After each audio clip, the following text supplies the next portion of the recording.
Kerala history സീരീസിൻ്റെ 6ാമത്തെ video Channar ലഹളയെക്കുറിച്ചാണ് പറയുന്നത്. ചാന്നാർ ലഹളയെ സംബന്ധിച്ച് PSCക്ക് വരാവുന്ന പ്രധാനപ്പെട്ട ചോദ്യങ്ങളും അവയുടെ ഉത്തരങ്ങളും വീഡിയോയിൽ പറയുന്നുണ്ട്. ചോദ്യങ്ങളിലേക്ക് കടക്കുന്നതിന് മുൻപ് ചാന്നാർ ലഹളയെക്കുറിച്ച് പറയാം. കേരളത്തിലെ ആദ്യത്തെ സാമൂഹ്യ പ്രക്ഷോഭമാണ് ചാന്നാർ ലഹള. 1822 ഈ പ്രക്ഷോഭം ആരംഭിച്ചത്. ആ കാലഘട്ടങ്ങളിൽ കേരളത്തിൽ നിലവിലുണ്ടായിരുന്ന ജാതി വ്യവസ്ഥ മൂലം താഴ്ന്ന ജാതിയിൽപ്പെട്ട സ്ത്രീജനങ്ങൾക്ക് അവർക്കിഷ്ടമുള്ള ആഭരണങ്ങൾ ധരിക്കാനോ മേൽമുണ്ട് ധരിക്കാനോ ഉള്ള അവകാശം ഇല്ലായിരുന്നു. സവർണ സ്ത്രീജനങ്ങൾക്ക് ഈ വക സ്വാതന്ത്ര്യങ്ങൾ അനുഭവവേദ്യമായിരുന്നതിനും. അന്ന് നീതി നിയമങ്ങൾ സമൂഹത്തിൽ 2 തരത്തിലായിരുന്നു. കേണൽ മൺറോ ദിവാനായിരുന്ന സമയം തങ്ങളുടെ മതത്തിലേക്ക് പരിവർത്തനം ചെയ്തു വന്ന സ്ത്രീകൾക്ക് മേൽമുണ്ട് ധരിക്കാം എന്ന ഉത്തരവുണ്ടായി. ഈ ഉത്തരവ് പ്രകാരം പരിവർത്തിത നാടാർ സ്ത്രീജനങ്ങൾ സവർണ സ്ത്രീജനങ്ങളെ പോലെ വസ്ത്രധാരണം ചെയ്ത് നിരത്തിലിറങ്ങി. ഇത് സവർണ ജാതിക്കാരെ ചൊടിപ്പിച്ചു. അവിടെ അക്രമം ആരംഭിച്ചു. ഇതൊരു സമരമായി മാറിയത് 1822 ബാക്കി പറയുന്നതിന് മുൻപായി ഏതാനും ചോദ്യങ്ങൾ നോക്കാം. കേരളത്തിലെ ആദ്യത്തെ സാമൂഹിക പ്രക്ഷോഭം ചാന്നാർ ലഹള. മേൽമുണ്ട് സമരം, മാറുമറയ്ക്കൽ സമരം, ശീലവഴക്ക് എന്നീ പേരുകളിൽ അറിയപ്പെട്ടിരുന്ന പ്രക്ഷോഭം ചാന്നാർ ലഹള. തിരുവിതാംകൂറിലെ ആദ്യത്തെ ബ്രിട്ടീഷ് ദിവാൻ കേണൽ ജോൺ മൺറോ. തിരുവിതാംകൂറിലെ ആദ്യത്തെ നിയമസംഹിതയുടെ പേര് ചട്ടവരിയോലകൾ. ചാന്നാർ ലഹള ആരംഭിച്ചത് 1822. ഇനിയും ചാന്നാർ ലഹളയെക്കുറിച്ച് സംസാരിക്കാം. ചോദ്യങ്ങളും ഉത്തരങ്ങളും അതിനുശേഷം ഉണ്ടാകുന്നതാണ്. 1822 ചാന്നാർ ലഹള ആരംഭിച്ച സമയം ഈ ലഹളയ്ക്ക് നേതൃത്വം വഹിച്ചത് വൈകുണ്ഠസ്വാമികളായിരുന്നു. ഇതിനെതിരെ സവർണ ഹിന്ദുക്കളുടെ ആക്രമണം രൂക്ഷമായി. ഈ സമയം ബ്രിട്ടീഷ് ഭരണകൂടം സമരക്കാർക്ക് വേണ്ടിയാണ് നിലകൊണ്ടത്.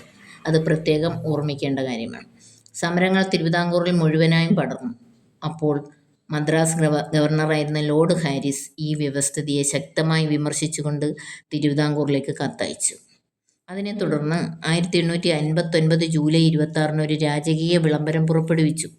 അന്നത്തെ രാജാവായിരുന്ന ഉത്രം തിരുനാൾ മാർത്താണ്ഡവർമ്മയായിരുന്നു വിളംബരം പുറപ്പെടുവിച്ചത്. ഇനിയും ഏതാനും ചോദ്യങ്ങൾ കൂടി കടക്കാം. ചാന്നാർ ലഹള ആരംഭിച്ചത് 1822 പറഞ്ഞു. എന്നാൽ ചാന്നാർ ലഹള നടന്ന വർഷം ചോദിച്ചാൽ 1859 എന്ന് പറയണം. ചാന്നാർ ലഹള ആരംഭിച്ചത് 1822, ചാന്നാർ ലഹള നടന്നത് 1859. ചാന്നാർ ലഹളയെ പിന്തുണച്ച സാമൂഹ്യ പരിഷ്കർത്താവ് വൈകുണ്ഠസ്വാമികൾ.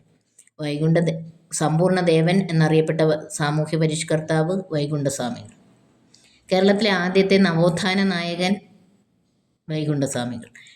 ഇനിയും കേരള നവോത്ഥാനത്തിൻ്റെ പ്രഭാത നക്ഷത്രം, കേരള നവോത്ഥാനത്തിൻ്റെ വഴികാട്ടി എന്നീ പേരുകളിലൊക്കെ അറിയപ്പെടുന്നത് വൈകുണ്ഠസ്വാമികൾ. വൈകുണ്ഠസ്വാമികളുടെ ബാല്യകാല നാമം മുടിചൂടും പെരുമാൾ. ഇനിയും 1859 ജൂലൈ 26 ഒരു രാജകീയ വിളംബരം പുറപ്പെടുവിച്ചു എന്ന് പറഞ്ഞു കഴിഞ്ഞു. ഈ ഉത്തരവിൻ്റെ ഭാഗമായി അവർണരായ സ്ത്രീജനങ്ങൾക്ക് നഗ്നത മറയ്ക്കാനുള്ള അവകാശം കിട്ടി. പക്ഷെ സവർണ സ്ത്രീകളുടെ വസ്ത്രധാരണത്തെ അനുകരിക്കാൻ പാടില്ല എന്ന മുന്നറിയിപ്പുണ്ടായിരുന്നു. ഇങ്ങനെയുള്ള മുന്നറിയിപ്പിനെ വീണ്ടും മദ്രാസ് ഗവർണർ എതിർത്തു. തിരുവിതാംകൂർ ഭരണകൂടത്തെ വിമർശിച്ചുകൊണ്ട് മദ്രാസ് ഗവർണർ കത്തയച്ചു. ബ്രിട്ടീഷ് ഭരണാധികാരികളുടെ കടുംപിടുത്തം കാരണം ഈ വ്യവസ്ഥ പിൻവലിക്കേണ്ടി വന്നു. അങ്ങനെ ചാന്നാർ ലഹള വിജയം കൈവരിച്ചു. ഇനിയും ചാന്നാർ സ്ത്രീകൾക്ക് മേൽമുണ്ട് ധരിക്കാനുള്ള അവകാശം നൽകിയത് ഏത് രാജാവ്? ഉത്രം തിരുനാൾ മാർത്താണ്ഡവർമ്മ. ചാന്നാർ സ്ത്രീകൾക്ക് മേൽമുണ്ട് ധരിക്കാനുള്ള അവകാശം നൽകിക്കൊണ്ടുള്ള രാജകീയ വിളംബരം നടന്നത് 1859 ജൂലൈ 26. ചാന്നാർ ലഹള വ്യാപിച്ച പ്രദേശങ്ങൾ: കൽക്കുളം, തോവാള, അഗസ്തീശ്വരം, വിളവൻകോട്, നാഗർകോവിൽ. ചാന്നാർ ലഹളയിലൂടെ തിരുവിതാംകൂറിലെ സ്ത്രീജനങ്ങൾക്ക് മാറുമറയ്ക്കാനുള്ള സ്വാതന്ത്ര്യം വിളംബരത്തിലൂടെ ലഭിച്ചതെന്ന് 1859 ജൂലൈ 26. ആരുടെ നിർദ്ദേശപ്രകാരമാണ് ഉത്രം തിരുനാൾ എല്ലാവർക്കും മാറുമറയ്ക്കാം എന്ന വിളംബരം നടത്തിയത്? ലോർഡ് ഹാരിസ്. ചാന്നാർ ലഹള പൊട്ടിപ്പുറപ്പെട്ട പ്രദേശം കൽക്കുളം. ക്രിസ്തുമതത്തിലേക്ക് പരിവർത്തനം ചെയ്ത ചാന്നാർ സ്ത്രീകൾക്ക് മാത്രം മാറുമറയ്ക്കാൻ അനുവാദം കൊടുത്ത ബ്രിട്ടീഷ് ദിവാൻ കേണൽ മൺറോ.